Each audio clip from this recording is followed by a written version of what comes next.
It's the end of 2023, and that means we gotta talk about the best movies I saw this year. Before we get to the best movies, let's talk about the interesting movies I saw, the ones I've been thinking about all year. Quantumania, where you get to watch the next Thanos get beaten by ants. Since Endgame, I've been sort of sensing the decline of the MCU, but it was really weird to sit in a theater and watch Marvel put the final nail in the most profitable coffin of all time. Renfield had a really interesting premise, but wasted a lot of its time on this Awkwafina subplot. Did Awkwafina sign a blood pact with the devil this year? Renfield, Little Mermaid, Migration, and she's gonna be in Kung Fu Panda 4. You guys are out here using Awkwafina like a Phillips head screwdriver. Awkwafina is like a star head screwdriver. Awkwafina is like, Awkwafina is like a stubby nail eater. Awkwafina is like a flat bastard file. She's like a jackhammer. You gotta bring it out when you need it, not wreck your whole living room trying to change the batteries in your TV remote. What was I saying? The Super Mario Bros. Movie was a really fun, enjoyable, well-made movie. We are about to get an absolute explosion of video game movies. If you ever want to have just a meaty chuckle, go on Wikipedia and look at the list of upcoming video game movies. Some of these movies make sense. You know, Borderlands, okay, that is a very narratively driven game with a very cool world. You can probably make a good movie out of that. But they're out here. Pac-Man movie? What? Just Dance movie? Minecraft movie? How? You know what? I want to get to the good movies. Let's lightning round the rest of these. Asteroid City, okay? Wes Anderson smoked so much crack to make this movie, like maybe even more than Fantastic Mr. Fox, which, Blackberry. They literally just tried to make The Social Network, like the exact same movie, but they forgot to put in all the stuff that makes that movie so good. Haunted Mansion was very haunted. The Creator had a really interesting world and premise, but they kind of failed to deliver on the plot. Trolls 3, my wife made me go see this. I was like, this is gonna be terrible. We sit down, the plot's pretty much what you expect from a Trolls movie. The soundtrack though, damn. And then of course you have Wonka, the greatest movie of all time. You know, slavery subplot, giraffe milking scene, and of course a very charming Willy Wonka, who isn't terrifying at all. Nope, scratch that, reverse it. All right, without further ado,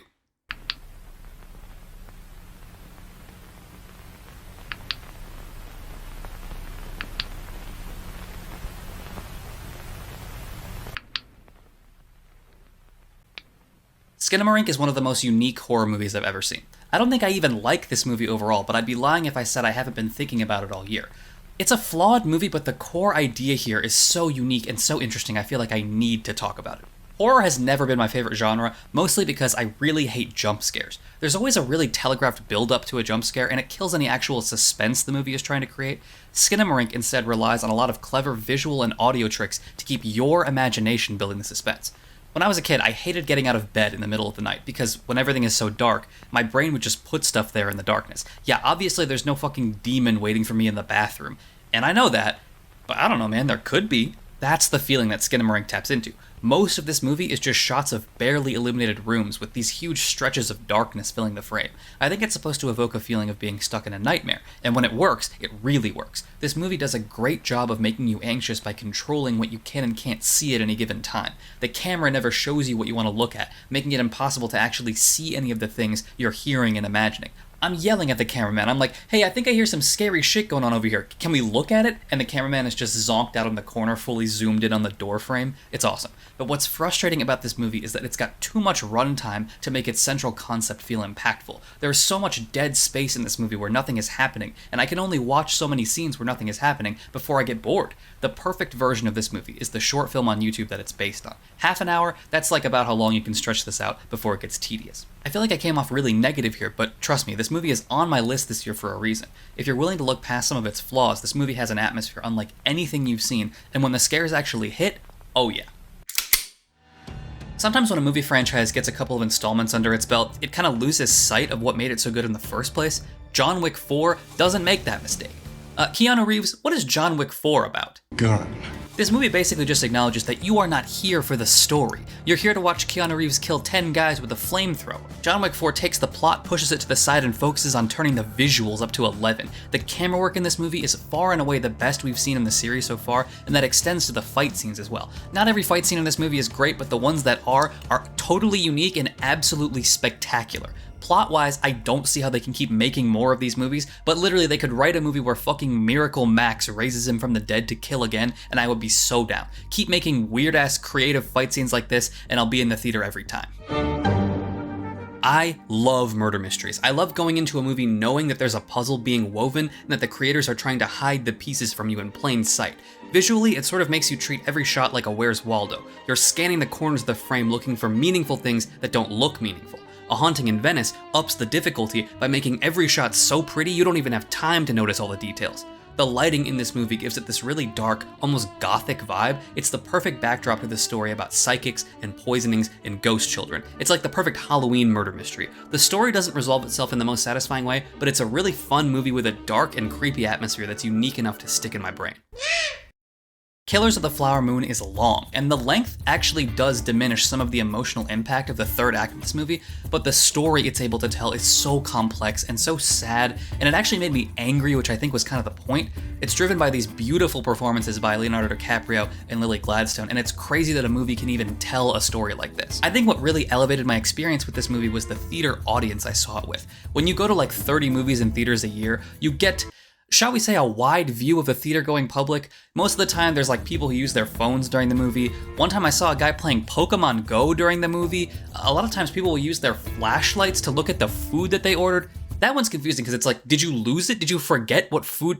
I'm getting off track. The point is, when you go see a 3-hour movie on a Tuesday night about the Osage murders, you get the kind of theater audience that actually wants to be there. So for example, I'm gonna have to get kind of specific here, so bear with me. There's a shot at the beginning of this movie where this lady is dying and she starts seeing visions of this owl, which the movie explains is sort of like a death omen. And then later in the movie, there's a sequence where Molly is lying there sick and she turns over in bed and the owl is just standing there. And dude, you could literally feel how hard that shot hit the theater. Somebody made like an audible sound of dismay. It was awesome. That right there is the fun of seeing a movie in a theater with other people, and it's so rare to experience something like that because most of the time there's like a dude T-posing in front of the projector. Like John Wick 4, The Killer is a movie that knows what its strengths are. This movie is tightly paced and well shot, and it doesn't waste any of your time. But the fight scenes in this movie are like the total opposite of John Wick 4. John Wick can't be beaten in a fight, and that's why those scenes are so cool. You're not worried about him, you're itching to see what kind of devastation he can dish out to the people who are fighting him. When this dude fights, it's like scrappy and raw, and you're like almost not sure if he's even gonna win. For a professional hitman, this guy fucks up his job a lot, and that's sort of what the whole movie is about. This movie is good, and if you don't watch it, Michael Fassbender will come to your house and shoot you. Okay, let's rewind for a second to 2011. Rise of the Planet of the Apes comes out. This movie's pretty good. The character of Caesar is really interesting. Andy Serkis does a great job playing him, but the humans in this movie are kind of goofy, and that gives the movie a really uneven tone. Like, it's not clear if they wanted this movie to be dark and more grounded, or if they wanted to shoot John Lithgow up with a bunch of crack and then set him loose on set. Then for the sequel, they bring in Matt Reeves.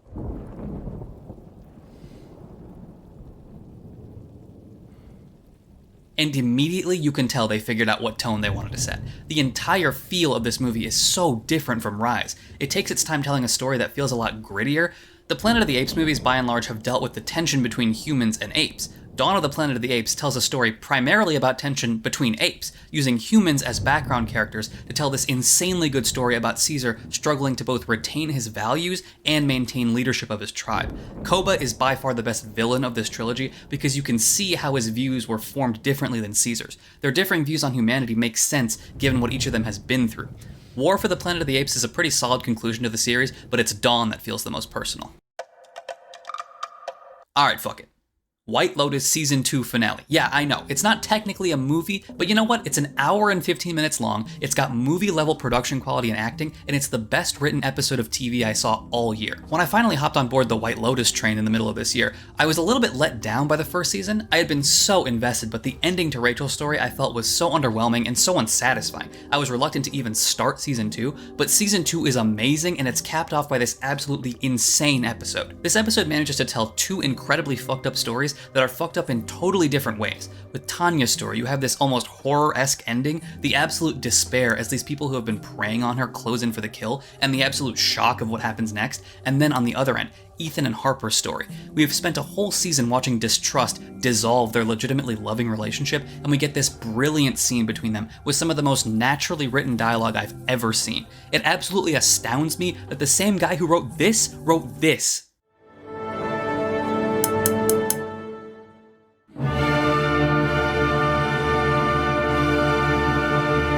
One of my favorite things a movie can do is find a way to talk directly to the audience without sounding unnatural, and the prologue to this movie does that so well. How well are you trained in music? I know a little. I studied it in my youth. Ah, then you must know this.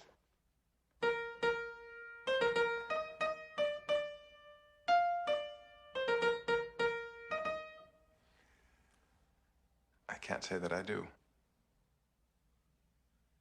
What is it? It was a very popular tune in its day. I wrote it. Here. How about this? This one brought down the house when we played it first. I regret it is not too familiar. Can you recall no melody of mine? Here. What about this one?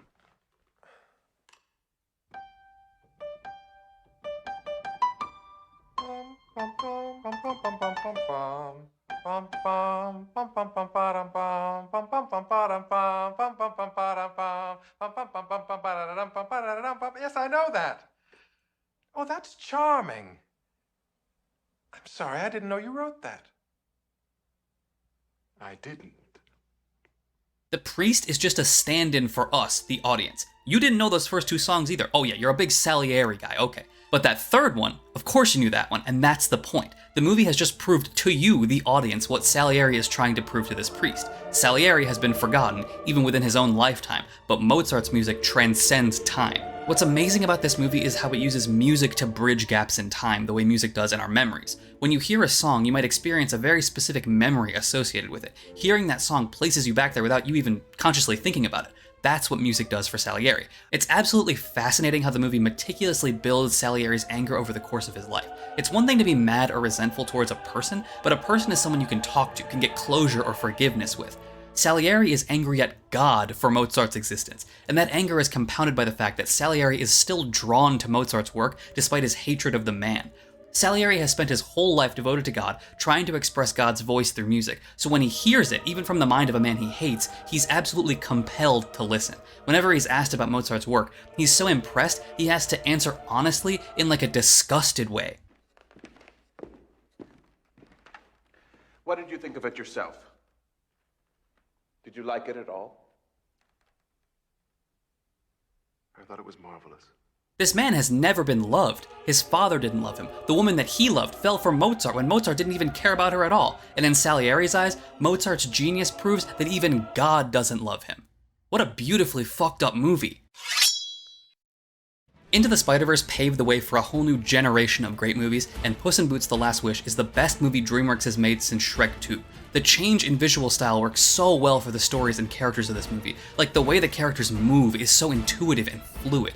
This movie uses a blend of fluid and frame-by-frame animation, and it seems to always know exactly which one to rely on at exactly the right times. Beyond just the visuals, the story that Puss goes through is shockingly good. Like, the first movie was like, dude fights a giant bird because an egg is mad at him, and the second one is like, dude confronts the nature of his own mortality. This final duel against death is one of the coolest scenes in any animated movie ever. I love so much about this movie, but this dog, I wish there was a scene where Puss punted him into oncoming traffic. The Marsh King's Daughter was the biggest surprise of this year. It's been getting absolutely no recognition and the reviews have been mixed, so when I decided to go see it, I felt like I was going to be disappointed. But this movie takes the time to build a grounded and believable main character, and the whole movie is about her coming to terms with the trauma that she's been through. It plays with memory and experience in such an interesting way. A lot of times we experience things as a kid, and those things later feel entirely different with the benefit of adulthood and hindsight, and this movie does a great job of portraying both sides of that coin. Daisy Ridley gives a great performance playing this conflicted, regretful woman whose only goal is to protect her daughter from the troubles of her past. I wasn't super impressed with her in Star Wars, but I think she absolutely nails this movie. This movie's crown jewel is its sound design. It keeps up this ambiance of nature sounds that starts out really soothing, but by laying that undertone, the movie is able to fuck with you later by changing it up. During the most suspenseful parts of this movie, the sound design is carrying 100% of the weight. And this movie has its fair share of actual suspense. It's a movie that's really hard to review because I don't want to spoil anything, but you gotta trust me, where a lot of movies are so transparent you can predict how they're gonna end by the first act, Marsh King actually keeps you unsure about where the plot is going and manages to be both really unsettling in the middle and surprisingly satisfying by the end. Animated movie sequels are not created equal. For every Toy Story 2 and Shrek 2, there's like, Cars 2, Despicable Me 3, Ice Age 4, Ice Age 5, all these movies you can tell right away. Okay, they ran out of ideas before they even started making this movie. It's so rare these days to watch any sequel, animated or not, where not only did the creators have good ideas before they started making the movie, but they have good ideas that they're holding back for the next one too. Across the Spider-Verse is that kind of sequel. The first time I saw this, I didn't love it. I spent the whole movie waiting for the plot threads to start coming together, and they never do. But watching it a second time, knowing it's the first part of a two-part story, and also that it features Indian Spider-Man, oh yeah, this movie is fucking good. Right from the start, the animators are just laughing in your face. Oh, you thought Into the Spider-Verse looked good? Boom. This watercolor sequence, oh my god, it's beautiful. Every different art style the animators decide to use is beautiful, and there are so many little details just packed into every corner of this movie. Not just the visuals, but the score, like the way the character themes interact with each other. It's clear that so much time and care went into every aspect, and the result is a knockout of a movie that feels like it's taking the time to set up a conclusion that will feel legitimately impactful. There are so many spinning plates that this movie sets into motion, and I cannot wait to see how they all come crashing down. It doesn't just have cool villains and great animation, the story this movie is telling has the potential to feel so weighty and consequential. All that's left is to stick the landing, and if the landing is this good, then I'll see you back here next year.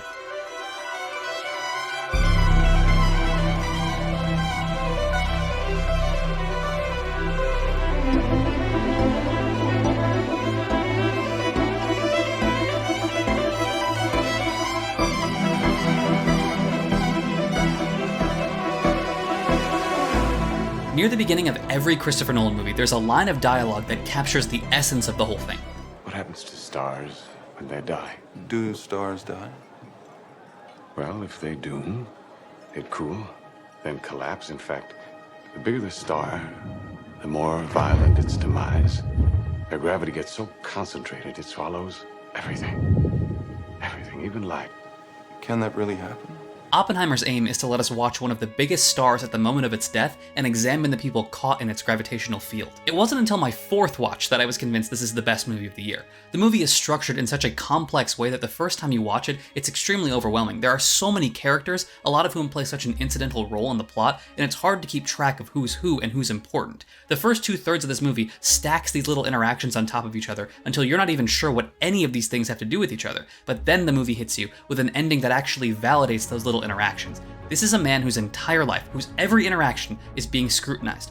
All those people that even Robert probably thought weren't important end up being absolutely crucial. I mean, this dude has literally 0 lines of dialogue for the first 2/3 and then ends up being a pivotal character. Every single actor in this movie gives a great performance. Cillian Murphy obviously knocks it out of the park, but Robert Downey Jr., Emily Blunt, Matt Damon, all awesome. Everybody who's ever been in a movie is in this movie, but somehow Michael Caine is not in this movie. I think this is a mistake. I think he could have been a real source of motivation for Oppenheimer. What is the point of all those push-ups if you can't even Develop the world's first nuclear weapon. I'm really glad I also watched Amadeus this year because it provides such a nice primer for the relationship between Strauss and Oppenheimer. On my third watch, I realized that the scene where the two meet makes Oppenheimer seem like kind of a dick. Never thought of studying physics formally, Mr. Strauss. I had offers, but I chose to sell shoes. Louis Strauss was once a lowly shoe salesman. No, just a shoe salesman. You can see why Strauss grows to hate him. Oppenheimer can't help but be arrogantly brilliant at all times, and it irritates Strauss to the point of irrational hatred. He knows, he's just certain that Oppenheimer has poisoned Einstein against him, and it makes the ending that much better. This one scene manages to be a fitting ending for both Oppenheimer and Strauss's stories. The acting is amazing, but we gotta talk about this soundtrack. Christopher Nolan movie soundtracks come in 3 levels of enjoyment. You got the pretty unremarkable ones, like none of them are bad, but they're just kind of there. Then you got the good ones, like usually 1 or 2 bangers on there. Then you get the straight up masterpieces. Oppenheimer goes up here. Oppenheimer's theme, banger. Strauss's theme, banger. Kitty's theme, super banger. The whole thing is this bizarre mix of strings and synths that ends up sounding both futuristic and nostalgic. I think this dude on Letterboxd pretty much said it best. And on the same level as the score is the sound design. From the very start of the movie, flashes of sound keep intruding where they don't belong, hinting at what the movie has in store for us. From the start, we keep hearing this thumping sound. It's 2 hours in when we finally understand why we've been hearing it. That sound is guilt. It's the sound of the world cheering for something that Oppenheimer considers his greatest regret. Ultimately, this movie is all about guilt, the way it grows in Oppenheimer over the course of his entire life. It starts with the poison apple. Oppenheimer is too guilty to let himself go through with it, and guilt motivates him to leap out of bed and run to the lab before it's too late.